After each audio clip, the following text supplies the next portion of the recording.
is janitor as well. Yo, facts. Yo, facts. It's like, yeah, leave a big mess. Y'all gotta clean that shit up after, you know? Yeah.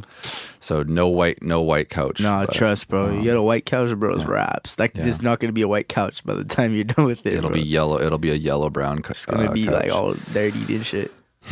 I had Killa Ams and Raf and Peak a couple weeks ago. This is so jokes. And yeah, they were on the show, and we had a really good conversation. Raf was telling us about growing up in Uganda and going to boarding school, and how he, didn't know any English and used to write rhymes, and then his friends would be like, "Yo, this doesn't rhyme." I remember, it was the funniest shit because we went to the same high school for like the first half of my high school, like when I was in grade 9 and 10. So he's a year older than me, or a grade older than me. Yeah. But we went to the same high school, and like this guy came out like just one day. We're just like, who's this new kid? He comes to us like some Levi's on, like a fucking polo shirt, and like some like what are those sandals, bro? Some flip flops, and I died, yo. Yeah. It was the funniest shit, bro. This guy tried. He started rapping and stuff like at like lunchtime. It was the funniest thing, yo, cause like shit didn't rhyme. Yeah. You know what I'm saying? But he was still going, so I'll give him that. Like, he had the confidence, like, he kept going with it. That's his He got a lot thing, better man. now, yo. He got better now. He's just undeniably charismatic. Yeah. You know? He's got that confidence where it's like, Yeah, that positivity, that confidence and charisma that's like, it doesn't really matter what he's doing. You just have to kind of root for him. Yeah, facts. It's like, yo, he's a cool kid, yo. He's a cool guy. But they were also, we were talking about Freestyle Fridays. And, yo, that shit is so I was wondering if you had like any stories or anything about from Freestyle Fridays. Okay, so for Freestyle Fridays, I'll explain a little bit first, yo. Yeah. You probably heard a little bit from Raf, but so basically, like a group of us used to get together at a place called Pine Tree Community Center. Okay. We used to play basketball there on Fridays and Saturdays from 8 to 10. But right after, like we would chill for a bit. We have this thing on the Fridays called Freestyle Fridays that Raf started, yo. It was just the sickest shit because everybody just went in, just bars, you know? And then that's kind of how I started making music too, because like, I started like just going in, like I started rapping. I was a shy kid in grade 9, but then grade 10 I opened up. But I started just like rapping and stuff for fun, like just throwing some bars in there. And then people were like, yo, you should actually try recording some of this shit. Like some of the stuff that you like say is good. Yeah. Low key though, I'm not gonna lie, yo. Sometimes it wasn't a freestyle on Fridays. Yeah. Like yo, I started coming in like later on, yo. I started coming in with some bars because I knew it was gonna happen. I knew somebody's gonna start like a freestyle, like a rap battle type thing, you know. For sure. So I was like, yeah, I gotta come in with some bars, you know. But like that's essentially like how I started rapping, bro. Shouts out Rap for that stuff. Yeah. You know what I'm saying? Yeah. Like, when I first started ciphering as well, like I was intimidated to freestyle, and I would always come with written. Come prepared, right? You know what I'm saying? That's why people hear it. They're like, "Yo, that shit was crazy, bro! I can't believe you did that shit, bro. Off top, that's why." I'm like, how'd you not lose your train of thought? Like, I did it off top. That was me, bro. Yeah, 100%. But then after a while, you get to know the community, you get to know the people, and then you're not as shy. You're not as, you're like, I'm just going to go for it. Like, who cares if I fuck up? I'll just hop in there, and it's cool. It's cool to see that. So you were doing Freestyle Fridays pretty regularly then? Like, how often was this happening? Shit, it was whenever we played ball, yo. Like, some days like people are in a rush because like there's like a banger or something, like it's a sick tee up, you know. So everybody's trying to go get their rides and shit, go to this party, right? So sometimes we don't have it, but like if there's no party after, like yo, we'll stay there for like maybe an hour or two and just freestyle, man. It's like, that's cool. Yeah, you know what I'm saying? Like it was just sick. It was like good times, you know. And so that kind of started your interest in actually doing what you're doing now. That's why I like rap music. Like I like rap music from before, because like I used to play like NBA Live and like 2K games, and like they had the sickest soundtracks. Yo, I remember this one. I think it was NBA Live 2004. No, it might have been NBA Street Volume 2.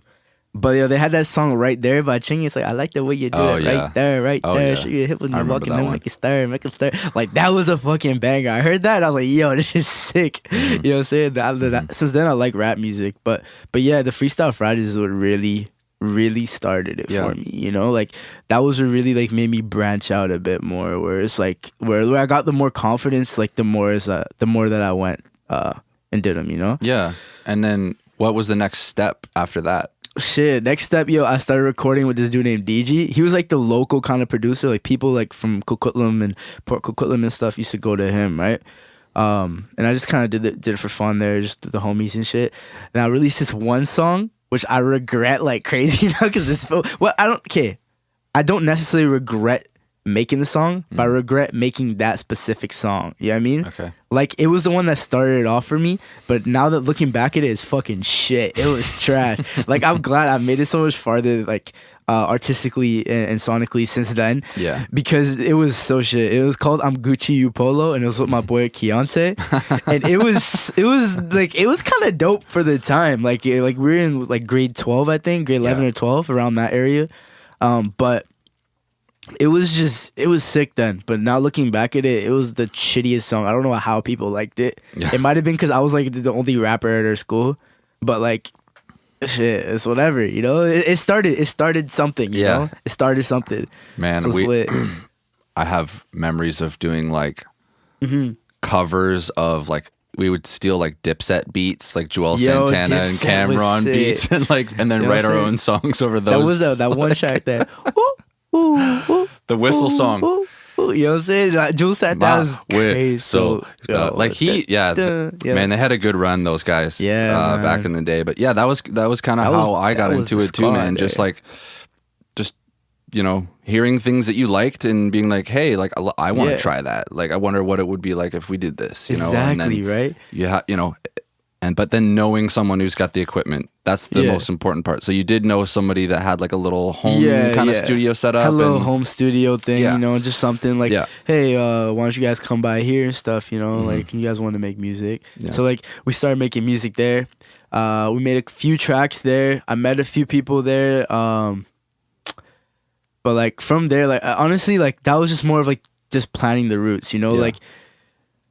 But after that, then I started branching out to more Vancouver and like coming out here more because like I'm not gonna say sheltered, but it was very like my parents were very strict on me. You know, like they didn't let me go far. Like the farthest I really went was like Lougheed, which is like still in Coquitlam, but it's on the other side of Coquitlam. Okay. Yeah. But then like later on, grade 12, right, I started like branching out even more and more. So then I started talking to other people, and then I eventually went to 2-Track. With Denton, and I know you worked there too. That was even lit, and like, you and Kellen and shit. Like, you guys grew a lot too, bro. Like, it's sick. You got a sick team out there. But then I went to 2-Track, and I made this track called Nightlife, and like that shit was fire. You know, I knew that shit was fire too. Like, it was still sick. But bro, I love that track still. Yeah. That was like the first one where I was like, yo, I might have to take this a little serious, you know? You know what I'm saying? Like, I might be able to do something with this for real. Like, you know? It was kind of more or less me coming back to it because I didn't really do it for like a whole year after that. Like, after the first 3 songs I had in grade 12, I took a nice little break off of it. But, yeah, bro. Some crazy shit since then, man. Yeah. It's wild. You had a really busy 2018. I was looking at your on Apple Music. You have a bunch of singles on. Like, obviously you've got the EP. That Wow EP. Yeah. I was bumping that today before the show. Man, there's some good songs on there. Yo, dude. that Wow EP. I'm kind of mad at that, man. Like I got this one situation that fucked me up. So the song Fastlane, which I think is the second or third or fourth track off of it. I had a feature with Nestle on it because I had a contact, my boy Elias. He had a contact with somebody on their team and then gave me their number.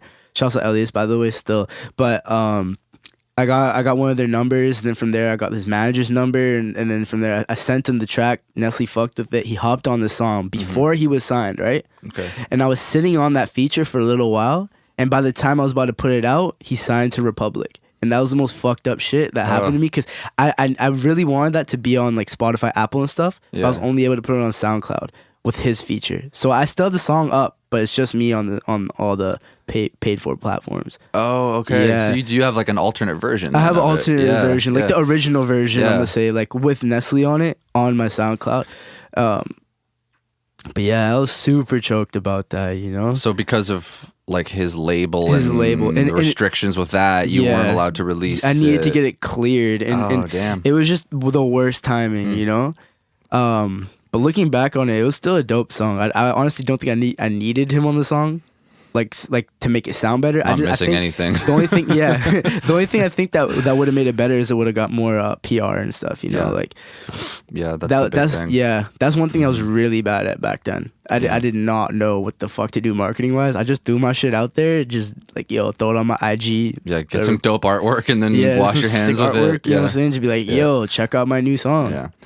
This Guala by JMON featuring Rude Nala and 200. You know what I'm saying? It's like, all right, okay. And people look at the song.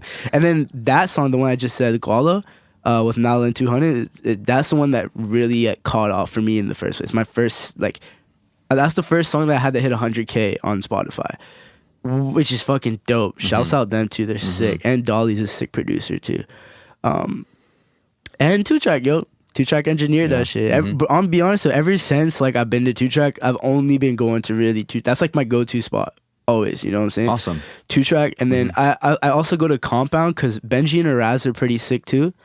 Plus me and Benji, we work together really well. You know what I'm saying? He's got a couple tracks on my upcoming project. I'm not gonna talk too much about that, but I see you grinning, so it must be good. I'm telling you, I'm actually thinking this through marketing side too. You know, it's more than just the music. Like, first of all, obviously you have to create some dope content.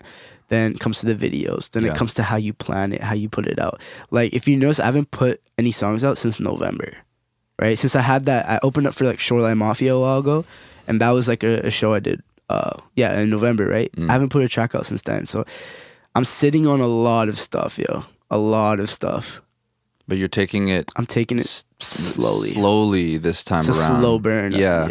Because that's what I was going to ask you next, really, is how are you going to approach things differently going forward? And I guess the big takeaway from releases you've done in the past is that it was just too rushed. You got excited and you couldn't wait for people to check it out, and you're just like, boom, here's the link.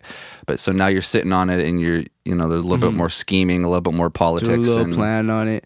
I got a little deal going too with another company right now for distribution. Okay. So that's gonna help a lot with this next project and this next push that I'm going for. But really, this whole push that I'm trying to do right now is to kind of.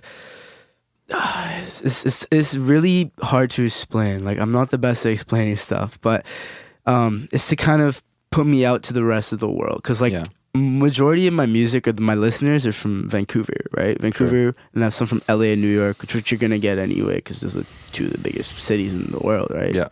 But I'm trying to do stuff in Germany and stuff like that. Majority of my producers on this project, and a lot of my music coming up right now, are from Germany. No way. Yeah, and they're sick with it, their beats are crazy. They're on a new level out there, I swear. They're 10 years ahead of us into the future, man.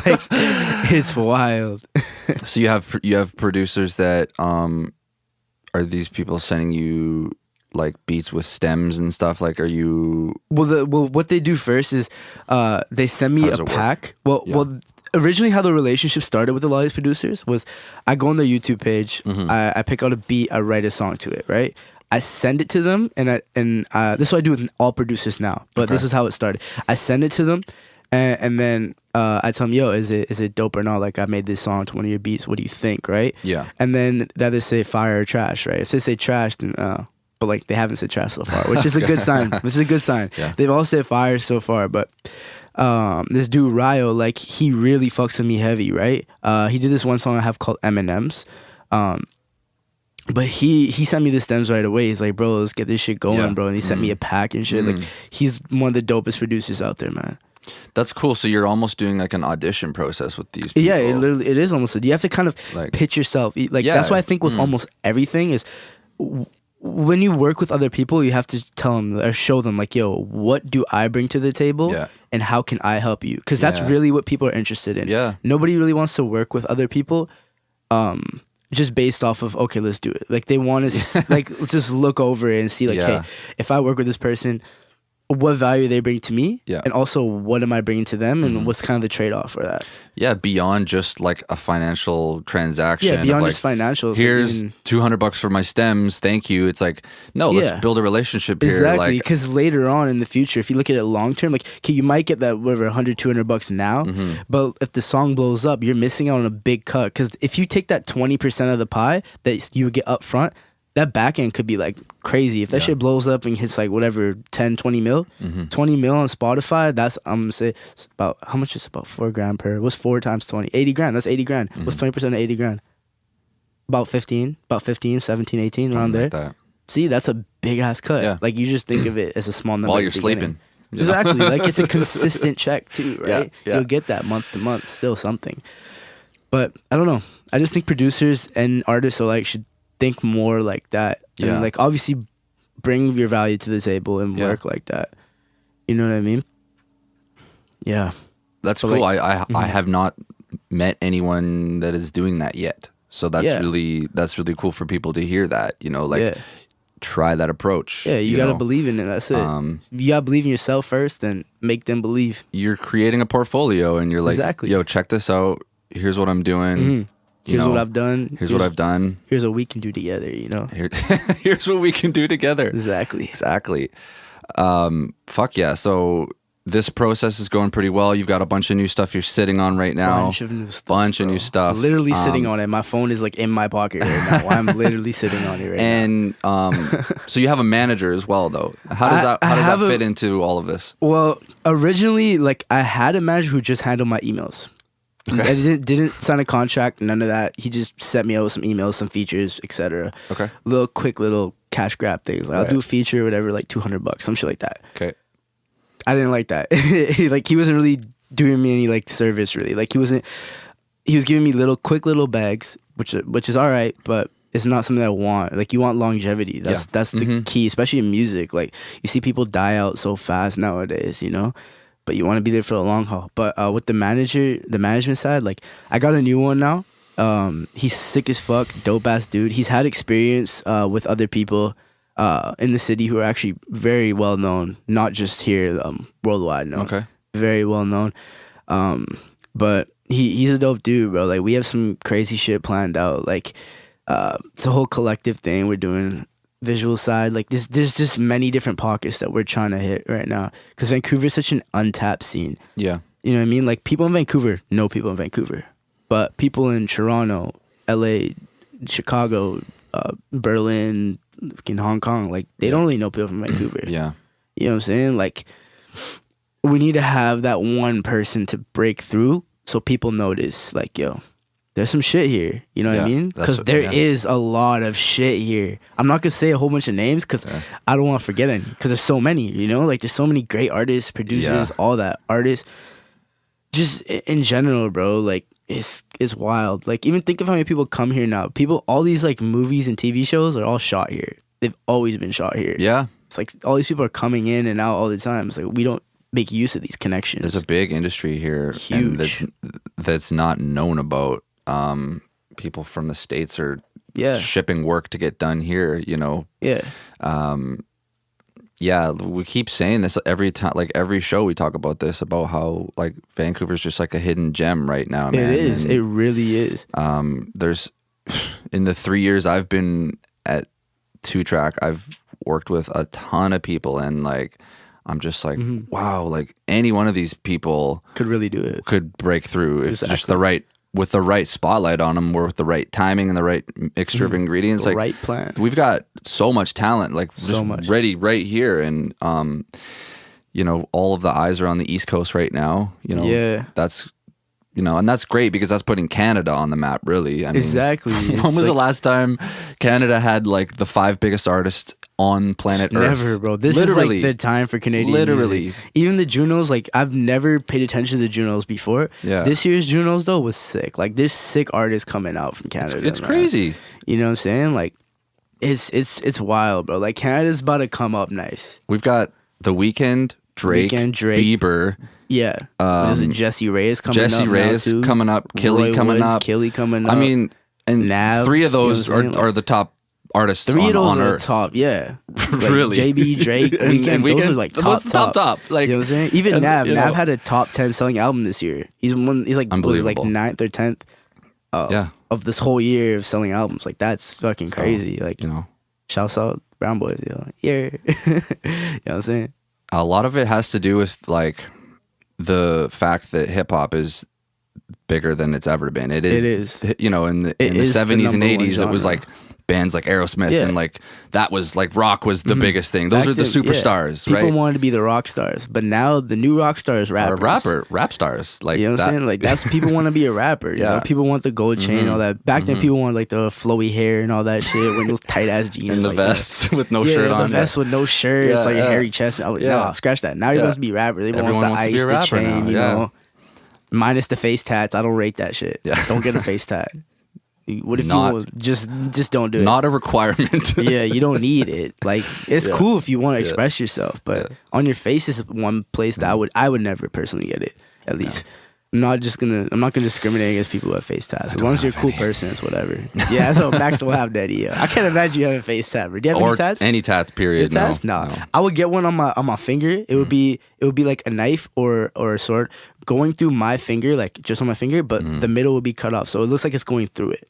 You know what I mean? Or I would get a barcode on my wrist. It would just be sick. I'm gonna pull up every time I go to H&M or some shit, like Nordstrom. Like I'm gonna start beeping and be like, "Yo, chill, yo, it's my tattoo." You know what I'm saying? Somehow you could incorporate like your birth date and different numbers like on your wrist as like a part of an original barcode or something. Make my own barcode, yo. You know what I'm saying? Low key, I have a sick idea for the barcode thing too, but it comes with the clothing that we're doing. It's oh my god! Someone had a barcode album cover. Was that who was that a couple years ago? Was that Travis Scott or something? It definitely wasn't Travis. I follow Travis heavy. That's my favorite artist ever.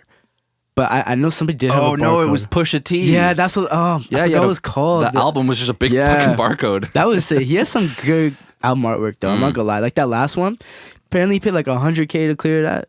It was Whitney Houston's bathtub or something? Yeah. That's go figure. That's like wild. How you come up with that? I guess art's art. Art's art. You know what I'm saying?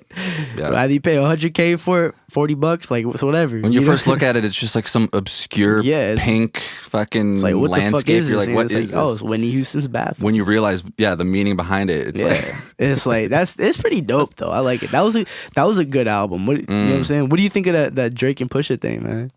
The beef that they had? Yeah. I don't know. It's part of the game. It's true. Jay-Z, Nas. It's a competitive sport. 50 Cent, Ja Rule. It's it's the competitiveness. It's the alpha nature of hip hop. It's just about being the top dog. 50 Cent, Ja Rule was the craziest one, bro. He ended his career. It's the funniest shit. Yo, this man was supposed to be. Ludacris from he was in Fast and Furious, right? Mm-hmm. That's supposedly Ja Rule's character. You know that? Oh wow. Yo, he was in Too Fast, Too Furious, like the one with Tyrese and shit. Yeah. And that was originally like if you look back in the movie, Ja Rule was that same character, but then he comes back and it's Ludacris, right? So it's like, damn, they really did him dirty like that, like because he was sick. Yeah, he had those 6 songs.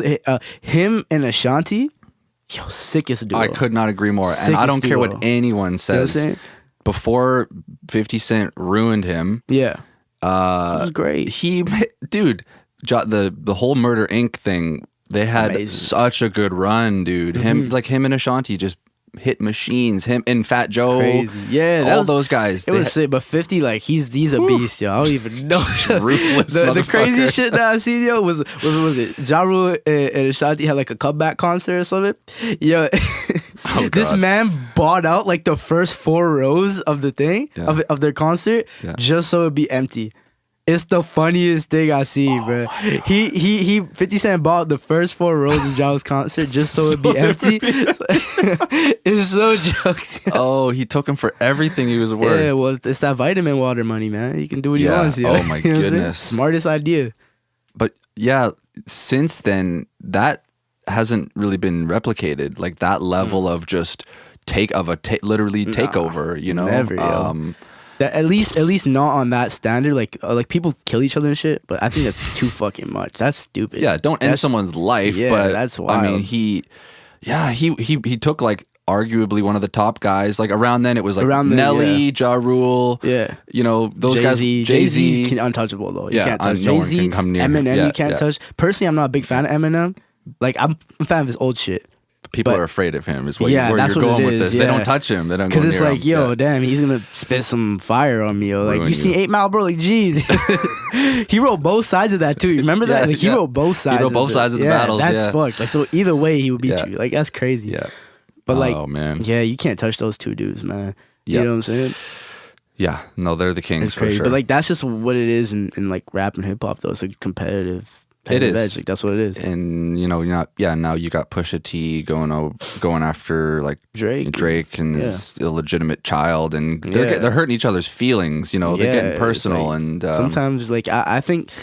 Well, it depends. With competitiveness, like obviously it's gonna be competitive, but sometimes like you can't go too far as to like hurt each other's families and stuff, right? It's a personal thing, right? Well, that's happening in the UFC right now, where Conor McGregor and Khabib are going after like each other's wives, and like Dana White apparently had to like text them and be like, "Enough, boys! Like, cut this shit out. Like, you're going too far." Dana White's a G though. He's a G, he's bro. the boss. He'll get in between anybody, bro. This guy don't give a fuck. But once you start going after religion and wives, it's like, okay, we got to pump the brakes. Yeah, bro. Joe Rogan just jokes though, bro. This guy kills me, bro. He's like that dude who's kind of just watching. He's like high and shit. He's watching it with his phone, because he's always there. He's just watching that shit though. You know what I'm saying? It's the funniest thing. Well, he's the color commentator. True. But he's jokes, yo. Yeah. I did really like that Daytona album though. Going back to Pusha T, like it was him and Kanye West. Kanye had a big year that year. He did that album with Nas as well. Yeah. And being a gigantic Nas fan, like wasn't my favorite. It had its moments, but that Daytona album was better. Yeah, that Daytona album, possibly album of the year. Yeah. In my opinion. I'm not trying to be like hella biased because Travis is my favorite artist, but I'm gonna say Astro World because he's my favorite artist. Sure. You know what I'm saying? But I think that was definitely up there for sure. Yeah. One that I think is very, very underrated is have you heard of 07 No Shake? No.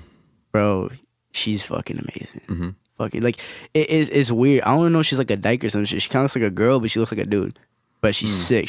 Her voice is like a guy and a girl. Like she goes both highs and lows. Interesting. Like she was actually on a lot of the Ye's album, like the album Ye, the little project, and on she was on the background vocals for Santeria on Push's album. Oh, okay. Yeah, that is a little bit of a you know what I'm saying? Unidentifiable voice. It's different. She's in the background for like a lot of the tracks in there, and especially Ye's. I think she's on like 3 of the tracks on Ye's album. She's dope as fuck. And this one song, there's one song called Honey. I fucking love it. It's so fire.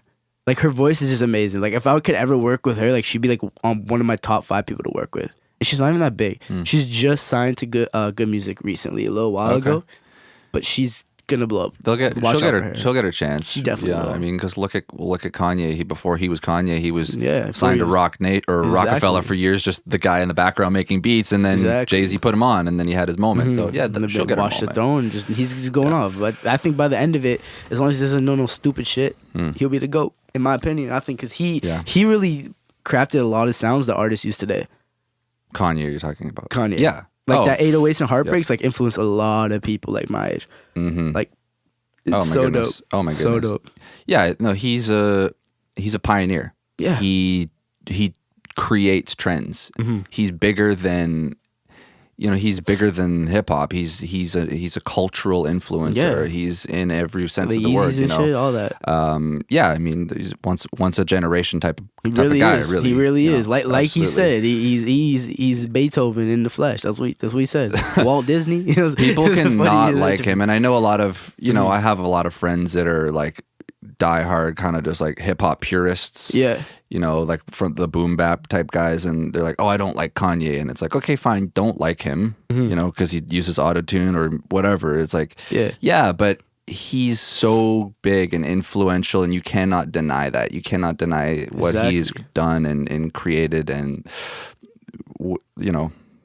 helped bring Drake up, helped bring people like Most Def and Common and people like that. That whole Good Music team is amazing. John Legend. I mean, come on. John Legend, 2 Chainz, all that. Big Sean. So like that team is amazing, man. Even like Travis, he was one of the first. T.I. was the first one to give him the chance as an artist, but Ye was the first one to give him a chance production wise and kind of enter him to the industry. Right. I'm a heavy Travis fan. Heavy Travis fan. Man. You and Juju as well. Juju was here. Yeah, Travis is sick as fuck. Yeah, he's amazing. Yeah. What do you think is next for those guys? For those guys, for Juju or for Travis? For Travis. For Travis, he just did Astro World. I think he's about to finish his tour. Yeah, and then keep working. That's one of the biggest things I admire about people like that is that, okay, you do your shit, take maybe a month off at max, chill with your family, you know, chill with some friends, see some people, and go back at it. Right back in. You know what I'm saying? Like, that's really what it's about. Yeah. You know? Like, it's hard workers.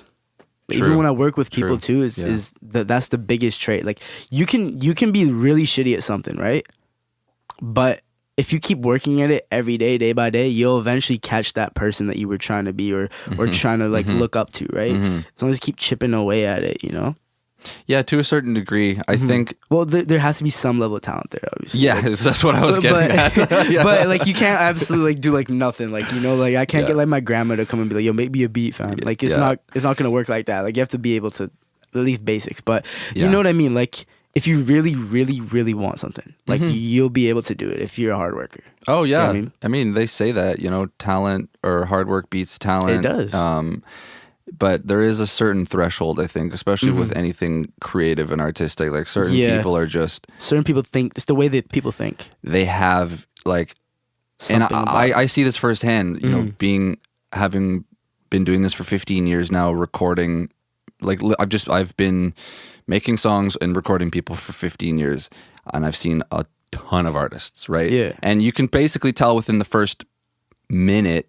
Sometimes even before they even get on the mic, I can just tell. Yeah. But you can tell if someone has it.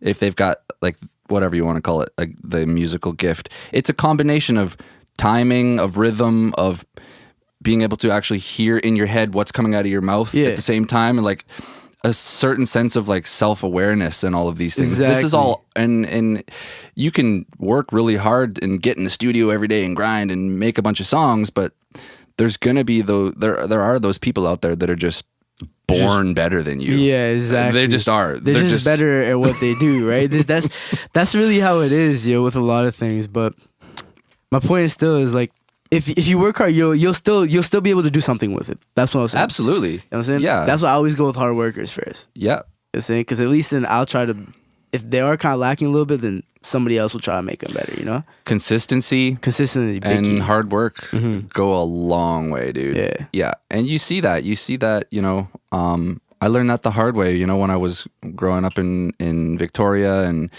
you know, doing shows, and I used to do a cypher as well. And, you know, we had our hip hop community there, and we all knew each other, and we all knew who each other's skills and who was hot and who wasn't hot, exactly. You know, but it was the people that ended up opening for Talib Kweli or Wu-Tang when they came into town, or the big American artists. They weren't the people that we thought were the talented ones. Yeah, they were the people that were out there on their bike, putting up posters on telephone poles every fucking day, selling tickets and just hustling, and they got the shows. Yeah, exactly. They weren't the best rappers or the most talented artists. We thought they were fucking goofy. Yeah. But they got the shows, man, because they showed up and they were consistent and hard working. And that was a hard pill to swallow when I realized that, you know, it's like, fuck, you know, that level of commitment and dedication is required, period, whether your talent's there or not. Exactly, man. And the people that decide, I am willing to sacrifice time out of my day to go and do all that grunt work, that shitty grunt work, and that self-promotion and all that. Those are the people that get ahead. Exactly, yo. Especially if you're good, because if you mix talent with hard work, oh my god, that's when you're about to go off, you know? Yeah, then it's deadly. Like facts, yo. But yeah, that's with anything, man. Yeah. What are you doing right now as far as like live performances? Are you doing anything live? Or? Well, like the last show that I did, that I was actually on the bill for. I always pop out for other people's shows and stuff. I might do a little surprise thing, like I did one with Juju. Got that shit turned the fuck up. You know what I'm saying? But we just did one track. I did one track that I have with him. But the last show that I did was in November, opening for Shoreline. Okay. That was the last show that I really did. I'm holding off on the shows right now because like I said, I want to play the long-term game. Yeah. You know what I mean, it's obviously it's good to like build your buzz, get all these opening shows, but like anybody can get an opening show though. You know, like you could really get an opening show. Just submit your music if it's good enough. Yeah. They'll put you on the bill. But but my thing is, how far does that really get you? Like you might get a little bit of buzz there in your city, but like worldwide, like that's not gonna take you any. The world's a huge place. Yeah, and Canada is very small. There's more people in California itself than all of Canada. Like, you know, like there's so many more places you can go, and especially if you hold it off, you know, like there's a lot of cities. Like I said earlier, Germany, that's a big country, right? And that's one place where I really want to like put my music out there, right? You gotta shop it around a little, you know. But yeah, I'm gonna hold off on shows for sure until I believe this is gonna be a big one. A big show. So you're just trying to do the quality over quantity thing, really more than anything. Just showing up at like Electric Owl or some smaller little venues around town. Like, no, I want to do the festival. I want to do the opening for the big artist or the. No disrespect to Electric Owl. I don't know why that came up in my top of my head. It's a dope venue. No offense to Electric Owl, bro, but I don't think I've been there. I know it is, but no, I just did a few shows there back in the day when is it Victoria? No, it's here. Oh, it's here. Shit. Yeah, it's edge of Chinatown. Anyhow. Oh, Chinatown. But do you enjoy that? Like, is that part of? I absolutely love doing shows. I fucking love it. Like the people and the energy on stage, and that's something you enjoy. I love bringing out the energy. My thing is like, okay, first and foremost, when you're especially when you're a rapper, your main job is really to be an entertainer.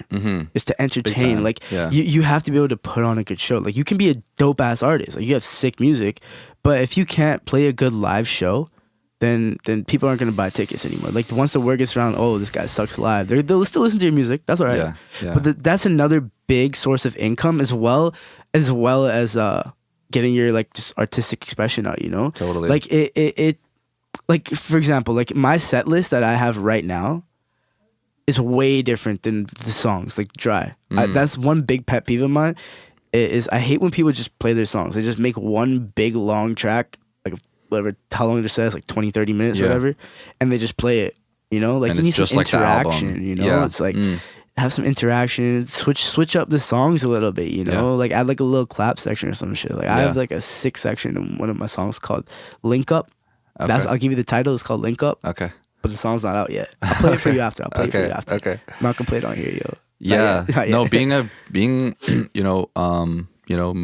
to me, MC means move the crowd. That's what Rakim said, and it's true. Like Rakim's legend. The god, the Him, god Eric B. MC. Rakim is sick. I love 90s music too. Oh, really? I help people some people hate on like old head music. Yeah. I don't know if y'all can see this, but I'm quoting my fingers. Quoting from the old fingers. head music. You know what I'm saying? But like old head music's kind of dope still. Like it's still it paved the roots, and if you think of it like.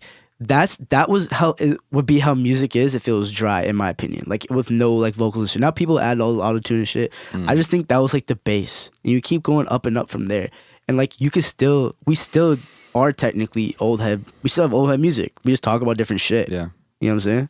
It was so different back then, man. Like those hip hop then to hip hop now it's two different things. I mean, those like an Eric B and Rakim song was like.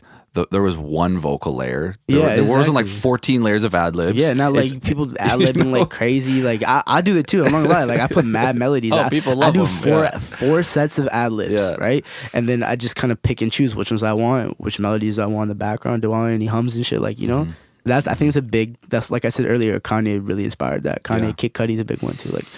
It's really that's really apparent when I listen to your music. Is that you have a very good grasp of melodies. Yes.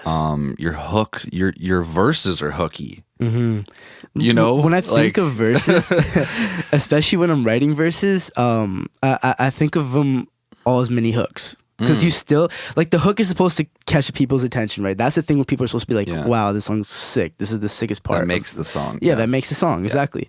But then when I think of it is why don't you just have 4 more hooks in between the verses? That way, so people are like, "Wow, this part's dope. This part's dope. It's all dope." All dope. You know what I'm saying? Like obviously, like I've learned more now, so I have like little interludes in there, even parts where I'm not even speaking, which is kind of seems weird to me, but it works out pretty well in the like final mixes and stuff. But like a big influence on this next project that I have is Tame Impala, who is dope as fuck. Oh yeah. You know, like Kevin Parker, fucking genius. I didn't even know for the longest time. Like I recently found out, I'm gonna say a few weeks ago, that Tame Impala, I thought Tame Impala was a group. Tame Impala was just him. I was like, damn. Like he does all the music himself. He just has a live band come with him for the live shows because he can't play everything himself. Right. Yeah. No, I'm familiar with some of that, and I was super impressed. What was that one album? The last one they put out, Currents, fucking fire. The song, the less I know, the better. That was one of my favorite. One of my favorite songs. It's a new genre. It's a fusion, really. It's like just wavy. It's like, oh, it's like not hip hop, but you could throw bars on it. You could throw bars on it, but it's more like that Travis sound, like I was saying, like the more melodic hip hop side, you know. Yeah, no, that is so.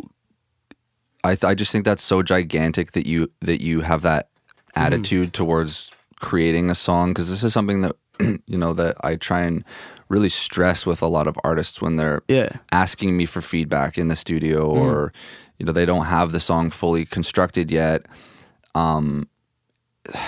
It's a skill to be able to envision what the listener is going to be going through when they're listening. Yeah, exactly. Like you have to almost be thinking ahead, like what's this person going to be doing when they're listening to it, and are they going to be able to keep up with what I'm doing, and are they going to be interested, and am I going to lose them here? I got to throw something else in that's cool, that's catchy. Like some people will just write a verse and a hook, and it's just and then the hook is no. I'm like, I can't even follow the verse, let alone the hook. There's no dynamic change here. There's got to be a little bit of structure in it, right? There has to be the structure. It's so a little bit of music theory is a key. Like you don't necessarily know like music theory like officially, but you guys have to know how shit works.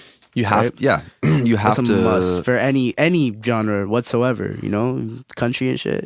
Know how it works and consider your fucking listener. Consider your listener. That is so important. That's like, literally one of my favorite quotes. Is like is this? It's sometimes it doesn't matter what you say. What really matters is how the person takes it. You know what I mean? Because that's really what it is. Because like I can go up to my friends and be like, "Fuck you, man," but they'll know I'm joking. But if I say if I go to like a random stranger, like "Fuck you, man," they'll be like, "What the fuck?" And they might start scrapping. It's like, nah, bro, what y'all is joking, right? It's how you take. It's the same thing, but it's how you say it in the context and all of that stuff, and who you're really talking to and speaking to. Not just with music, with literally everything, man. Know your audience. Know your audience. Know your audience. That's to sum it up. Yeah. And more is not better. Like less when it comes to writing. I think when it comes to when I hear a song, the spaces are as important as a cool punchline or the rhymes and stuff. Like if someone's just sitting there, they've never heard it before. It's the first time that their brain has to keep up with the beat. They have to keep up with your voice. They have to keep up with all the other stuff that's going on. Throwing just as many words into the verse as you can is not helping anything. You've got to have some structure. There's got to be like pauses. There's got to be a way for them to keep up with you with what's happening. And I always thought that for me that Jay-Z was the best at that ever. Yeah, Jay-Z is fucking amazing, bro. That he's got to be on that Mount Rushmore of rappers. His usage of empty space is so underappreciated. Like if you go listen to his verses, you can never hear him breathe. He's like a cyborg. You can go back to Reasonable Doubt. You'll never hear him breathe. I don't know if that's the engineers that do that or it's just Rick Rubin's a genius, how good he is. Crazy but he leaves spaces. He leaves spaces in he knows bars. how to construct a proper song, like a good song, a memorable song. Like 99 Problems, amazing. Like if he had the perfect amount of like bars and words and like it just flowed so well. Even like having those little like he was talking to a police officer and shit. Like he changed his voice up. I was like, what? Like it's just dope. He throws a skit in the middle of the fucking song. And it still rhymed. It still rhymed. Like that was the craziest shit. So good. You know what I mean? Like I feel like 90s hip hop is so underrated, bro. So fire. It's still my favorite. All my whole CD collection. There's all 90s. You got hella CDs. I've got I got Nas, Tribe Called Quest, some old Talib stuff, Mobb Deep. I got I see that the Weekend trilogy there too. Weekend, that's fire. Weekend's amazing, bro. This guy's crazy. Let's not forget about the G Unit. They had a really good run. G Unit. Damn, it was like him, 50 Cent, Lloyd Banks. Young Buck. And then the Game was like 5 or 6 really good albums, in the 2000s. But like he dipped off though, right? Was it the documentary and shit? Didn't he do that after, or is it Drake? I'm not 100%. Yeah, he did the documentary solo. With Dr. Dre. That was a sick album. That was such a solid album. Oh my god, so fire. Hate It or Love It. The Underdogs on Top. Remember some of those, like, jeez. Song of the Summer. Those were like the top songs in the world. Facts, when that album was I think those people, like I'm gonna say from the 2001 to like 2006, are big factors in why hip hop is such a big genre now. Like they pushed it. It is the biggest genre. They're the ones who are like, agree. You know what? Like like even Ja Rule, like even how many L's he's taken, he's still put on for like the modern hip hop artists.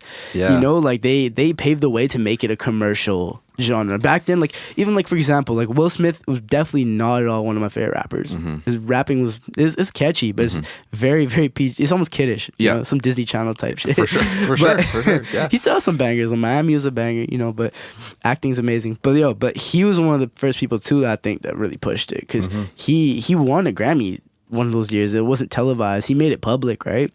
Oh, really? Yeah. He made it public. He's like, I'm not showing up to the Grammys. Like, he won the Grammy for something, but they didn't televise the hip hop one. I think that was a big thing, because then they started televising the hip hop one. Another one, a big one, Lauryn Hill. She was, I think, the first. I don't know if she was the first rapper to win Album of the Year, or Record of the Year. The Miseducation. Yeah. I'm not sure if it was her. I thought it was Outkast for a second, but I think Outkast won first rappers won Best New Artist. Well, their Stankonia Love Below won Album of the Year at the Grammys. Oh, they did. For sure, I know that. In 2004, I believe. I think Lauryn Hill was the first rapper to win it. Like that was a big it's a big deal. Yeah, turning point for like the genre itself. It's like, hey, here we are. Yeah. It's like legitimizing this genre that was looked kind of down upon. Looked kind of as a joke, right? Yeah. But now I think it kind of flipped scripts. Like pop is always going to be there, right? Pop will always be there forever. But I think rock and rap like kind of flipped scripts since then. You know, like my parents used to listen to like rap not rap. My parents used to listen to like rock and stuff. That's why like I'm heavily influenced by AC/DC too. Because my dad used to play that shit. Dope. But they're sick. I like AC/DC. I'm not saying like that music's bad, but I'm just saying though it's not as popular now. You don't see that many rock people now. You know what I mean? Like whereas rap kind of took over for that as the number one genre, number 1/2 them in pop, right?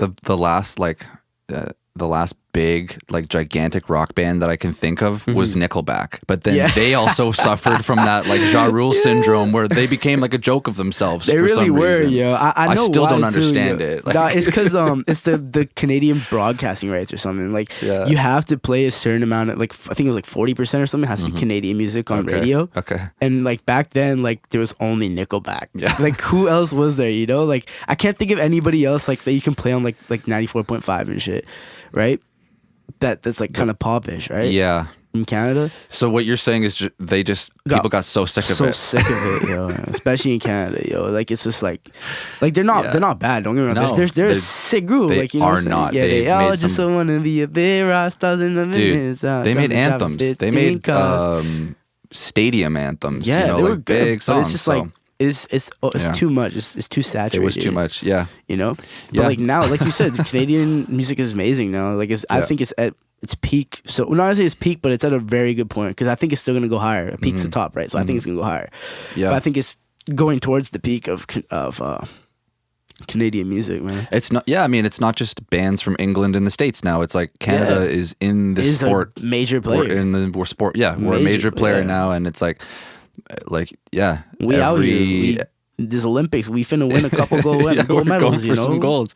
We gotta get some dubs out here. You know what I'm saying? And then the next frontier is to get Vancouver up to that level. And it's working well. There's great people in the city trying to put it on. Yeah.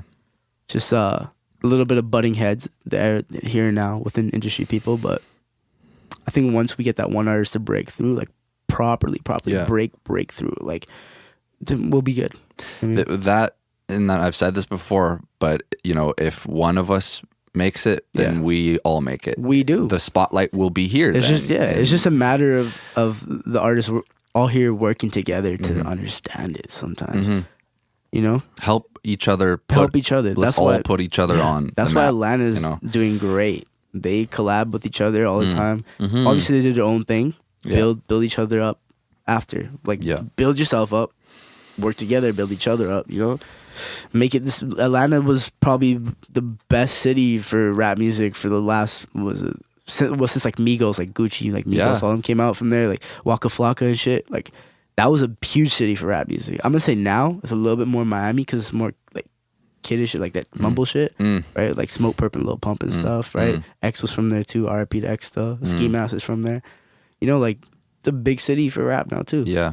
I think the cities each will have its chance. I think Vancouver is definitely going to have its chance. Isn't that interesting though? If you think about, it used to just be like the West Coast sound where you had like Dre and Snoop, and then you had the New York sound where it was like Jay-Z, Nas. Yeah. And New York sounded so different than LA, right? Yeah. But now you've got like Atlanta that sounds so different from LA and New York. Yeah, exactly. And then you've got Miami that has its own sound as well. Everybody's just kind of cultivating their own little culture. Isn't that neat though that like how would you describe the Vancouver sound? Do we have that yet? Or I would say the way I would describe it is it's hard to explain, but we have so many diverse artists here. Yeah. I would say we're more of a melting pot, Like we kind of mix everything together and make it our own. That's what we do. Like we don't really. I think our sound is that we don't have a sound, Like you can't put an artist from here and say, yep, they're from Vancouver. They could really be from anywhere. Yeah, it's dope as fuck that they're from Vancouver. Yeah, but they could really be from anywhere because there's so many different types of sounds here. And is that more on the producers or is that more on the artists? I think it's a little bit of a mix. Yeah. It's a little bit of a mix. I think it's heavily, I'm going to lean heavily towards the artist right now because I think it's the way that the artist writes it and what they think in their head, right? Because like you said, Vancouver doesn't really have a sound, right? No. We don't have anything distinct, right? I wouldn't be able to describe it to someone, honestly. That's how I describe it. Yeah. Vancouver artists don't have a sound. We're just make dope shit. That's all it is. Like Vancouvers make dope shit. But I think that's a great thing though, because you can really say, okay, this person could have been from Atlanta. Yeah. This person could have been from LA. Like could have been from fucking Germany. Like a lot of people in Germany hit me up and they're like, damn, come to Germany, yo. Like German, like that's my sound. It's like the heavy auto-tune type stuff. Yeah, they like that over there. They love it. Like the melodies and stuff. Like it's dope. German music. There's crazy. A lot of really cool music that's coming out of Germany. Sick. One of my favorite non-hip hop artists is Rammstein. I don't know if you remember. Oh yeah, that sounds so familiar. Remember Du hast mich. They had that like it was just industrial heavy rock, but they had like keyboards and synths and shit, and then like heavy guitars, and it's just like hard to not like it. You just have to nod your head when you hear it. Yeah, and then they're talking in another language, so you don't know what the fuck they're saying, but it sounds dope. Fire. Yeah. That's the thing. If you can cross boundaries like that, you gotta be on some fire shit. You know what I'm saying? Like man. That's what I think it comes down to. Like music wise, if you want to really cross all the borders, you have to make sure your shit sounds good first.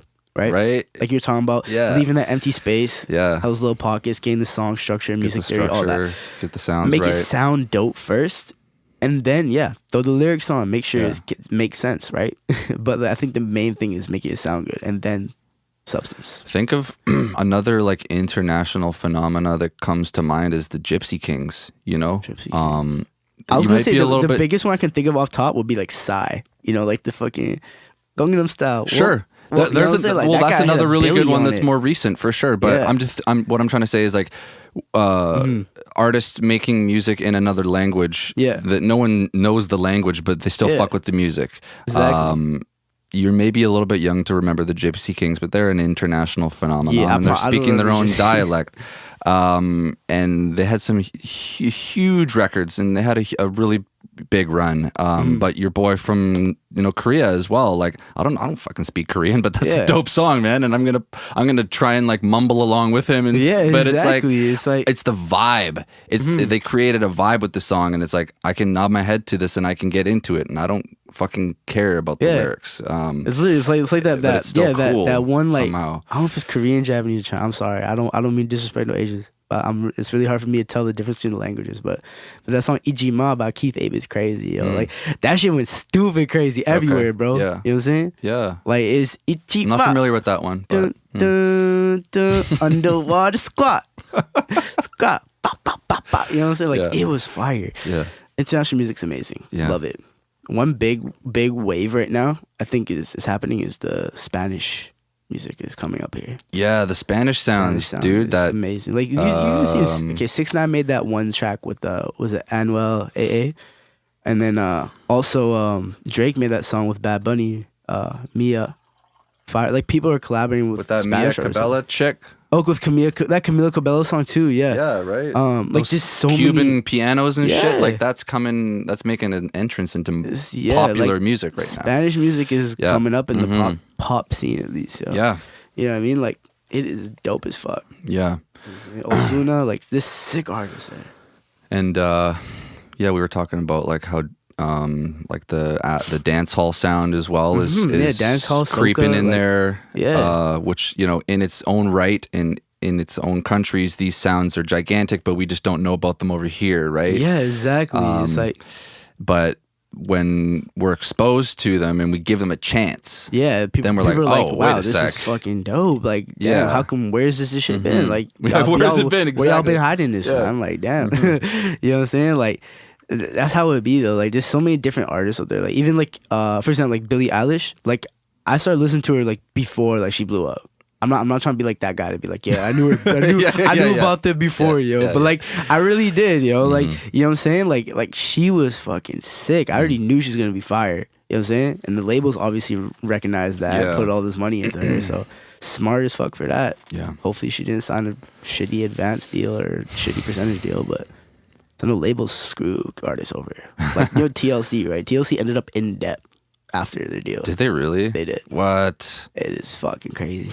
People look at the oh my god, I signed $1 million deal. Okay, but how much are you getting back off that? Yeah. Because you know that the payments are going to be kind of like subletted, or is that the right word? I don't know, subletted, but deferred. You don't get it all at once. Yeah. You get little tiny payments until that $1 million is paid back.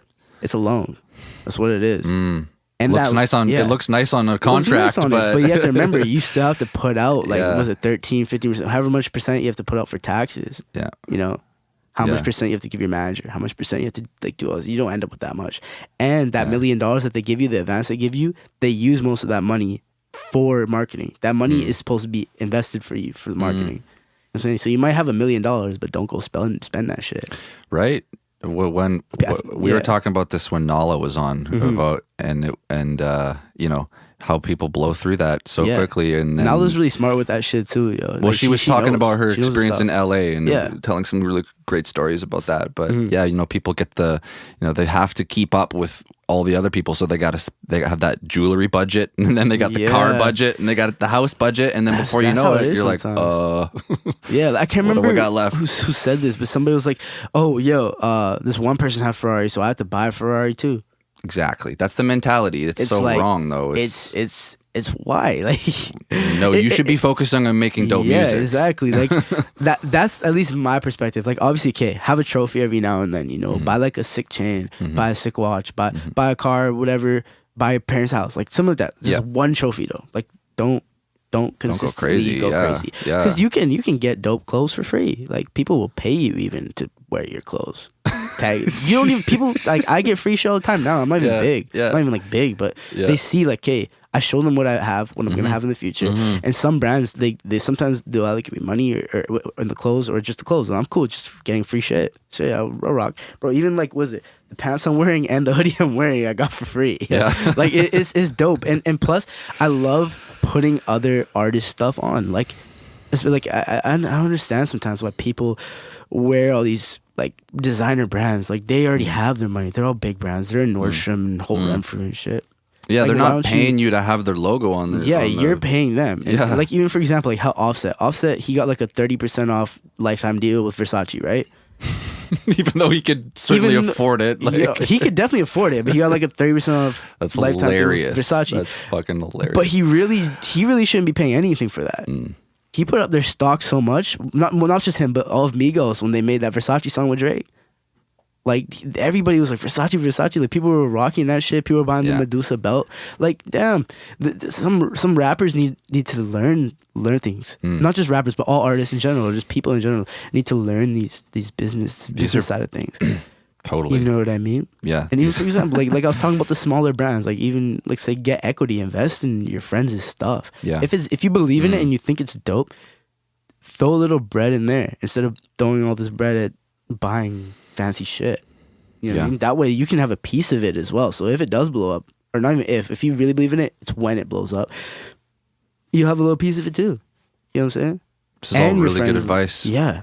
I like giving advice, but only when people ask for it, to be honest. But like, I don't know. Knowledge is power. Are these things that come naturally to you? This way of thinking, or I'm gonna say it comes a little bit from my dad. My dad's a financial advisor. There you go. So like you have some. He's always mentors. been kind of like frugal with money. You know what I'm saying? Yeah. Like he knows his shit. So like I kind of know that from that. My grandpa too. He knows his shit too. Like he came from India, right? As like an immigrant. He just started working like I don't even know like farms or some shit. I can't remember. It was like a labor job or whatever. And then he started like getting all this like information. And he bought a house in like Vancouver, sold that, and then he bought another house, sold that. Like he started flipping houses, and then now he has his own house, and then he has two houses actually, which is fucked next to each other. Yeah. And it's dope. Like he's a dope dude, and now he's just chilling. He just goes on vacations all the time.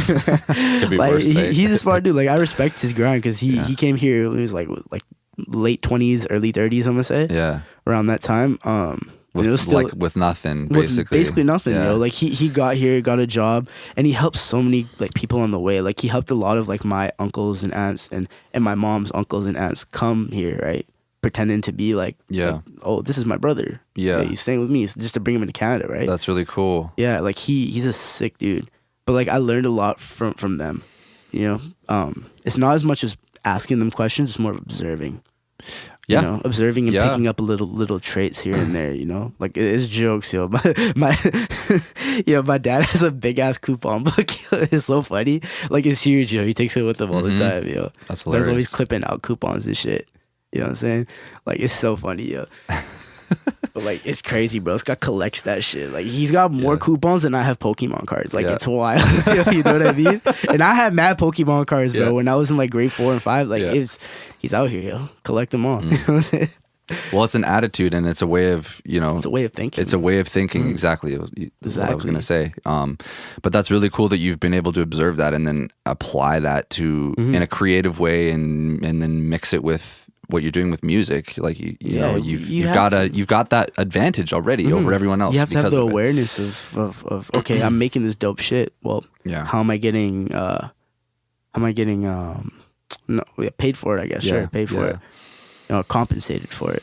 You know, you got to know that shit because obviously, like, you want to make dope shit. That's the first thing, and then you want to know that you're getting paid for it. Otherwise, like, I'm not gonna say that there's no reason to do it, but for some people, they just do it for the money. They do. Yeah. Personally, I would still make music if I wasn't even now. Like, I'm not making a lot of money from music. You know, like I would love to even give it out for free, like which basically is free, like on Spotify and stuff, right? But without the subscription and stuff, right? I would love to give it out for free. Just send, like, okay, go on the website, download it, right? Yeah. Because I know there's many other ways you can make money from being a musician. You know. But like, you genuinely love this, like I fucking love making doing music. this, like it's not about. I would do this for fun. Yeah, that's cool, man. No, like, I love that because I feel the exact same way about what I do, and I say I would do this shit for free. It's great to create. This is my passion. Audio is my passion, and for you, it's making songs and writing dope hooks. And I love it. Yo. That's what I can see it when you say that. Like, genuinely, it's fun shit to do. You know, it's like I'm gonna challenge everyone out there. If you listen to this, go try making a song and tell me you don't want to keep doing that. Like, it's the funnest shit. You know what I mean? Like, it's so dope. It's just so dope. Yeah. You know? it's a really when you finish your first song, you've written You're original like, I created lyrics. This is my baby, you know. This came out of my head and out of my fingertips on a page, and now it's recorded, and I can share it with people, and I can make them feel good, and it's like I can't wait to make my next one. Exactly. It's like it's an addiction. It literally is an addiction. Like it's not even just with music. Like I feel like for example, like Spielberg probably making movies. He was like, I want to make another movie. You know, like people like even with you with producing and beat making and engineering, you're like, yo, I want to make another one. Like everyone wants to make another one. You know? Like it's so like.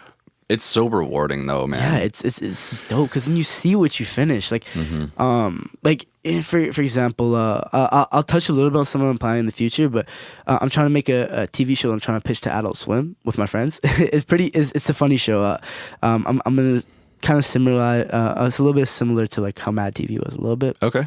You know, a little bit like Mad sketch TV. All comedy. that. It's kind of like sketch comedy a little bit with little sections, but I'm gonna say Eric Andre show's a better fucking description because it's crazy, some crazy shit. But like we're trying to pitch that, but it's just fun shit to do. Like we would do that shit anyway for YouTube. Like if we can't pitch it to Allison, if Allison says no, then we'll just do it on YouTube anyway. Like it's just fun shit to do. That's when you really know that you've made it. Is when like you can turn your favorite thing into your career or to your job. That's really what it is. That's what it's all about. Find out what you love and find a way how to live with, like, make a living with it. Yeah. You know? Like, I want to teach that to my cousins and stuff. Because I'm the second oldest of my cousins. Or at least my first cousins on my mom's side. Okay. Yeah. So one of my cousins that's older than me, he's a teacher right now. And then the other ones are all in high school, middle school, elementary, etc. I'm trying to tell them, like, especially the one few years younger than me, I'm trying to tell them, like, yo, find some shit that you like to do, and just go hard at it. Yeah, go real hard. You know what I'm saying? Because even though, like, like a lot of parents and stuff are against, like, if you want to be something different, they're gonna be against it. Yeah, you know? They want practical, right?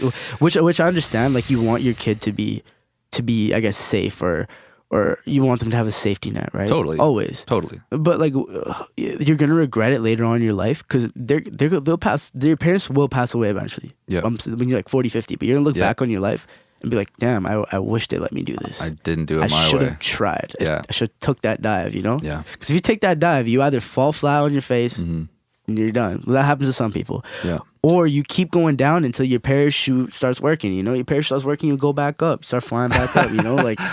That's really what analogy. It is, you know. It's you got to take that dive while you're young, so that way, you'll still be able to fall back on something later on when your real responsibilities come up, right? You get married, you get kids, all that, right? It's like it's paying mad taxes and shit. Like now I'm paying taxes too, but that's like not much, right? Like I live with my parents right now still. Like I'm 20 right now, right? So, almost 2 years out of high school, so it's whatever, you know. And I went to Capilano last year, but it wasn't for me. Like I already knew this shit too. They were telling me all this shit was all old. Like I was taking an advertising class, for example. Okay. I'm not hating on Capilano. Capilano's a dope place. Sick. Sick people, sick teachers. It's just outdated. Yeah. You know, like they're teaching me like an advertising class. It's like, oh, this is how you advertise on a bus stop. I'm like, who the fuck advertises on a bus stop? I mean, I have like Instagram, bro. Google, like analytics, you know what I'm saying? SEO marketing. Like, bro, you gotta I'm not a real estate agent in a shitty tie. I'm like, not gonna be on the side of a bus. That's all you see is the real estate things, or like maybe like a TV show. Like I see ones for Schitt's Creek everywhere. Oh yeah. You know what I mean? On the side of a bus. That's fucking funny. Literally, I was like, yo, I don't need to know this shit. But like, I guess, well, at the same time, it is the more you know, the better. But the thing that is, they never taught us stuff that we needed to know. They just taught us this random shit that you could have known like 5 to 10 years ago. But it's not as useful now. Still a little useful if you need it, but it's not as useful now. That's a huge criticism of just school in general, isn't it? Is that I'm not talking about post-secondary. I'm just talking about straight up like grade 6. Like, why don't they teach you about how to prepare for your life when you graduate? Why don't they teach you about like, hey, let's develop like good thinking habits. Let's develop like, here's how you create like a good schedule for yourself.